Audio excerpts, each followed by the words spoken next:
ഇന്ന് ഞാൻ വേറെ ഒരു സ്പെഷ്യൽ ഐറ്റം ഉണ്ടാക്കട്ടെ. പേരൊന്നും എനിക്കറിയില്ല.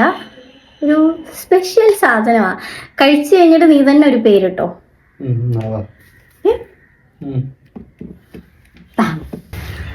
പീസാക്കി വെച്ച ചിക്കൻ. ഈ ചിക്കനകത്തിലോട്ട് നമുക്ക് മസാല തേക്കാം.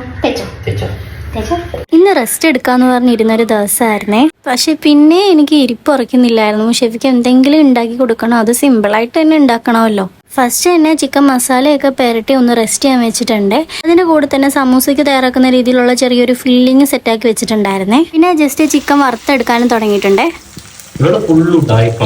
എനിക്കറിയില്ല, ഇത് പാളിപ്പോയാലും ഇവിടെ ആളാണ്. ഇതിനെപ്പറ്റി ഒരു കുരുത്തുമില്ല. ഇതെന്ത് സംഭവം? ഞാൻ പിന്നെ ബ്രെഡ് റോളിന്റെ പകരം കട്ട്ലേറ്റ് ആണ് ഉണ്ടാക്കിയത്.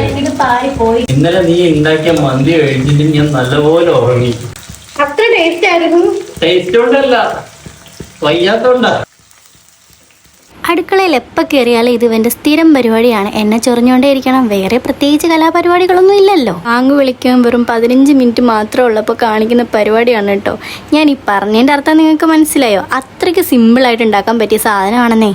സമൂസ ഷീറ്റ് എടുത്ത് ആ ചെറിയ ചൂടുവെള്ളത്തിൽ ഒന്ന് മുക്കിയെടുത്തിട്ട് കുറച്ച് നേരം മുട്ടയിൽ ഒന്ന് ഡിപ്പ് ചെയ്ത് വെച്ചിട്ട് നേരെ പാത്രത്തിലേക്ക് വെച്ച് കൊടുക്കുക. അതിൻ്റെ മുകളിൽ നമ്മുടെ ആ ഫില്ലിങ്ങും പിന്നെ അതിൻ്റെ കൂട്ടത്തിലുള്ള ആ ചിക്കനും ഇട്ട് വീണ്ടും നമ്മൾ അതിൻ്റെ മുകളിൽ ഇതുപോലെ തന്നെ സമൂസ ഷീറ്റ് ഇട്ട് കൊടുക്കുക.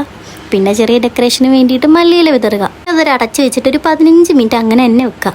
അത് കഴിഞ്ഞ് ഒന്ന് തിരിച്ചിട്ടു, പിന്നെ ഒന്ന് മറിച്ചിട്ടു, പിന്നെ അതിൻ്റെ മുകളിൽ ഞാൻ കുറച്ച് ബട്ടർ ഇട്ടു, എന്നിട്ട് വീണ്ടും അടച്ചു വെച്ചു. പിന്നെ ഇതൊന്ന് റൗണ്ട് ചെയ്ത് ഷേപ്പാക്കി എടുത്തിട്ടുണ്ട്. ഇനി നമുക്കിത് കഴിക്കാനുള്ള ഭാഗം ഒന്ന് കട്ട് ചെയ്തിട്ട് ഒന്ന് ടേസ്റ്റ് ചെയ്ത് നോക്കാം.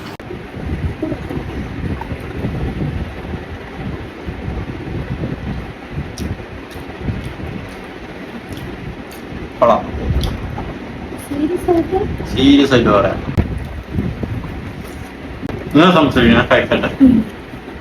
ഇതിനെ പറ്റിയിട്ട് ഒരു ഐഡിയ ഇല്ല. അപ്പം പൊട്ടിപ്പോകുന്ന എനിക്ക് ഉറപ്പായിരുന്നു. പക്ഷേ ടേസ്റ്റ് ഉണ്ട്. മുട്ട പപ്സിന്റെ പേര് എല്ലാവരും പറഞ്ഞിട്ടുണ്ട്. അത് ഞങ്ങൾക്ക് ഇഷ്ടമായി. മുട്ട സമൂസ അങ്ങനെയൊക്കെ പറഞ്ഞു. പമൂസ പിന്നെ കുറെ എഗ് ബോക്സ് അങ്ങനെ കുറെ നെയിം പറഞ്ഞു. എഗ് ബോക്സ് എന്ന് പറഞ്ഞിട്ട് നമ്മുടെ കണ്ണൂരുണ്ട്. ശരിക്കും എല്ലാം നല്ല വെറൈറ്റി. അതാണ് ഉദ്ദേശിച്ചത്, അല്ലാണ്ട് മുട്ട പപ്സ് അല്ല ഉദ്ദേശിച്ചത്. എല്ലാം നല്ല വെറൈറ്റി ആയിട്ടുണ്ടായിരുന്നു. എല്ലാം വെറൈറ്റി ആണ്. നമ്മളിത് എന്താ നസിപ്പത്തിരി അങ്ങനെന്തോ പറയുന്നത്. സംഭവം ഇല്ല കേട്ടോ, നല്ല ടേസ്റ്റ് ഉണ്ട് കേട്ടോ. അപ്പം ഓക്കെ.